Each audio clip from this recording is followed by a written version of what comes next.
And now, the Deeper Thinking Podcast, a space for ideas and reflections in our uncertain times.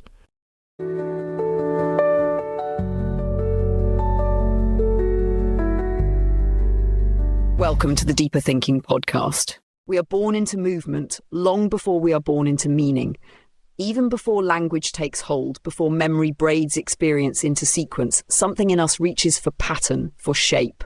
A rise, a fall, a thread to follow. We do not merely recount what happens, we reorganize it to endure it. Story becomes the first shelter we build against the vastness of existence.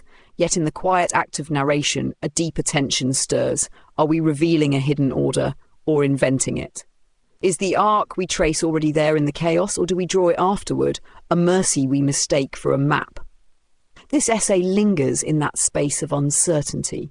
It asks how deeply the grammar of story embeds itself in the way we live, and what might be lost when we take structure for truth, not to abandon narrative, but to loosen our grip on it, to let the line tremble where it might otherwise harden, to stay with experience not as plot, but as presence. We do not meet the world as blank witnesses. Even before language forms, even before memory stitches events into a line, something in us feels the pull of shape, a tremor toward beginning, middle, end, toward cause and rupture, toward story. It is not life that demands a narrative, but our need to survive its shapelessness. Without that contour, experience becomes too vast to hold. And yet, in weaving stories, we do more than make sense of what happened. We change what it is. We teach ourselves how to see, where to feel a rise, when to recognize an ending. Story becomes the grammar by which we perceive existence self, time, agency, consequence. But in that reshaping, something quieter occurs. Beneath every arc, every resolution, there lies a question that resists closure. Is this structure found or forged? Was it always there, waiting for us to name it, or have we gently, necessarily invented it to bear what would otherwise crush? Even before we ask, we are already inside the answer, already narrating, already surviving by stitching chaos into thread. If storytelling is survival, then its structures are less aesthetic choices than existential blueprints. The way we craft a narrative, the rise and fall, the conflict and resolution, teaches us how to endure disorder, how to make grief portable, how to believe, however briefly, that loss follows a path toward meaning. Philosophers like Paul Ricoeur suggested that narrative is not merely how we recount time, but how we experience it in the first place. Without a sense of beginning and end, of reversals and recoveries, the passing of hours would blur into something unlivable. Alistair MacIntyre carried this further, arguing that without narrative unity, even our moral lives would collapse. Virtue needs coherence, a self needs a plot. Yet even as these structures hold us, they obscure as much as they reveal. They risk smoothing what was jagged, tidying what was wild, offering patterns where none were given. And somewhere, quietly, the unease grows. Perhaps not all pain arcs toward redemption. Perhaps not every ending was earned.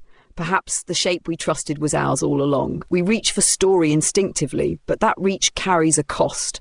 It imposes a kind of logic onto what might never have been logical. In Memoirs of War, we see it clearest. Chaos sculpted into narrative, unbearable randomness arranged into moral sequence. A battle becomes a test of character, survival becomes evidence of virtue. But is that shape real, or is it a mercy we grant ourselves after the fact? In courtroom narratives too, events are braided into cause and consequence, motive and outcome, justice and closure. Yet beneath the ritual of storytelling, something resists. The stray moment, the unanswerable act, the truth that does not fit the frame. We press experience into arcs not because it naturally rises there, but because the absence of shape would otherwise undo us. Narrative is both rescue and revision. It saves us from drowning in contingency, even as it quietly edits the sea. Not every tradition accepts the same contours. In many Eastern philosophies, time does not stretch forward in a straight line toward fulfillment or collapse. It circles, spirals, dissolves. Events do not build inevitably toward climax. They drift, recur, fade. Causality, too, loosens its grip. A life may not arc but ripple, may not conclude but quiet. Where the Western mind seeks resolution, closure, transformation, the Eastern view often invites endurance, impermanence, return. The need for story persists but the form it takes changes. There is no singular hero's journey, no final reckoning that ties the disorder into sense. Instead, meaning surfaces like mist, partial, temporary enough. And even here, even where the arc bends back into itself or dissolves into formlessness, the human instinct to narrate remains. It softens but does not vanish. The mind shapes because to be conscious is to crave coherence, even when coherence must be constantly remade. Even as we glimpse alternatives to the arc, the strain towards shape endures. Grief becomes a before and after, love a journey, failure a fall, and perhaps a rise. Even silence narrates. It marks a break, a refusal, a wound. Memory itself selects and stitches, cutting through the infinite with the blade of significance. We do not remember everything. We remember what forms a line we can follow, a pattern we can survive. Reflection, too, is an act of narrative. To think back is to reshape, to reorganize. It is not a betrayal of truth, but a necessary gesture toward livability. Without some thread, however fragile, however fabricated, the mind cannot hold its own vastness. Yet even as story steadies us, it risks becoming a second forgetting.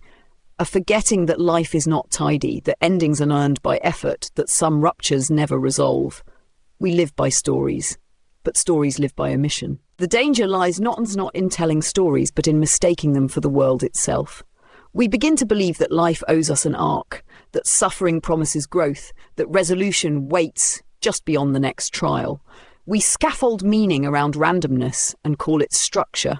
We frame survival as destiny and call it virtue. And in doing so, we risk abandoning the very texture that stories first sought to shelter, the mess, the fracture, the bewilderment that made narrative necessary in the first place. When we believe too completely in our own constructions, we lose the ability to sit with what does not cohere. We forget that meaning was an act of mercy, not discovery. The scaffold becomes the sky, the map becomes the land, and reality in all its disorder fades behind the neatness we have learned to prefer. Perhaps the gentler wisdom is not to abandon story, but to hold it more lightly. To let it be what it is, a survival craft, not a revelation. To shape meaning without forcing closure. To let some threads fray without gathering them into a lesson. There is a grace in allowing the form to remain open, to resist the urge to explain every rupture, to trust that some truths do not need to arrive neatly.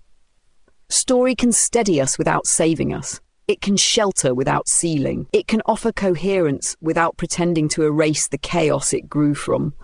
When we let the scaffold sway a little, when we allow the map to leave some ground uncharted, we meet life not with a script, but with a presence willing to listen where the narrative breaks. Maybe that is where reality flickers most clearly, not in the completed arc, not in the polished ending, but in the tremble just before resolution, when sense nearly forms and nearly falls apart. In that ache of incompletion, something truer breathes. A life not plotted but inhabited. A meaning not captured but glimpsed briefly between what we can explain and what we must simply endure. To narrate, then, is not to master experience, but to accompany it. To walk alongside the inchoate, to trace shapes that dissolve even as we draw them, to offer coherence without demanding it. And in that gesture, tentative, faithful, incomplete, we might find a way to live inside the story without mistaking it for the world. Until next time.